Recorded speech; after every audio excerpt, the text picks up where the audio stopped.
po jako akawuwo. Era nga bwe mbagambye tetufunangako buyambi bonna okuva mu gavumenti. Mukaweefube w'okuyambako abantu abakuumirwa mu bifo ebyasibwawo okwekennenya abantu abasuubira okubeera n'akawuka ka kolona, bo bannakibiina kya Viva NRM Mobilizers Mubende baliko obuyambi bwe bakuŋŋaanyiza omuli emmere wamu n'ensimbi enkalo emitwalo 20 ne babiwaayo okuyamba ku bantu abali mu karantiini ku St. Peter's Technical Institute Mubende. Ffe tugamba nga Viva NRM Mobilizers twagambye no katuyambe ku bannaffe abali mu karantiini mu budde buno tubafunireyo ku kyokulya mu buyambi bw'okulaba nti tulwanyisa ekirwadde kino.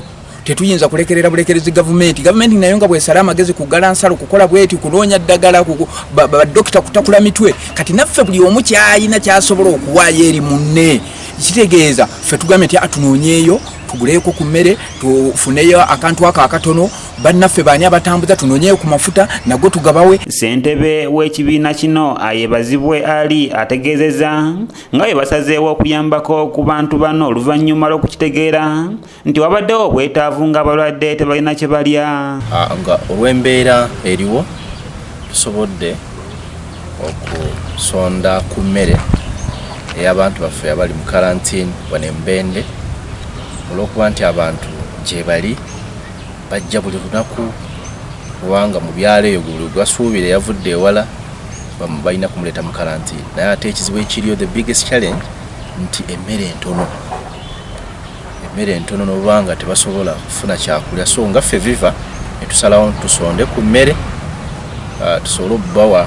Omukunzi w'ekibiina kino Mubende Ssemmango Stephen agambye nti basazeewo okukwasiza ku gavumenti okuwa abantu bano ekyokulya n'akunga abantu abalala abalina obusobozi okuyambako mu mbeera eno. Bw'alina ky'olina oba olina ki oba olina ki oba oli mugagga ng'omanyi Katonda yatoola n'akuwa naawe funa ate gw'oyamba tusobole okulwanyisa embeera eno tugikwataganyize wamu.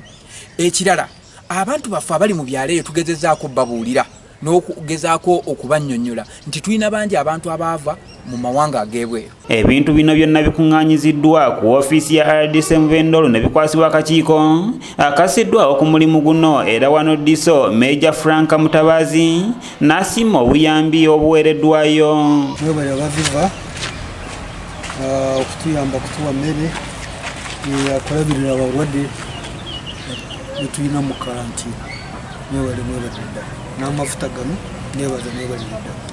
Avunaanyizibwa ku by'obulamu ku lukiiko lwa disitulikiti y'e Mubende Nabulya Tatu Nayiga agambye nti kati abantu be balabirira bawera ddala 12 kyokka nga babadde tebalina kyakubaliisa olwa gavumenti okulwawo okubawa obuyambi. Bw'atyo n'asiima ba Viva olw'omulimu gwe bakoze n'asaba n'abalala okubakwasizaako. Twala omukisa guno okwebaza banna Viva olw'okuba n'omutima ogulumirirwa kubanga nga bwe tuli wano abantu abali mu isolation oba quarantine tubadde tubafumbira emmere naye ng'emmere yeva mu well wishers.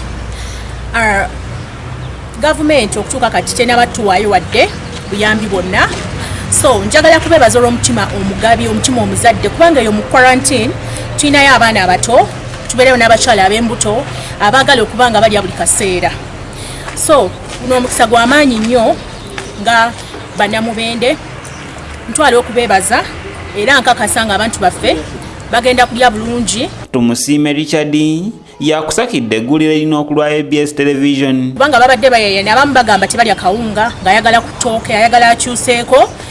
Mbeebaza mwebale nnyo mwebalire ddala nabo ababadde bayimirira naffe era nga bwe mbagambye tetufunangako buyambi bwonna okuva mu gavumenti.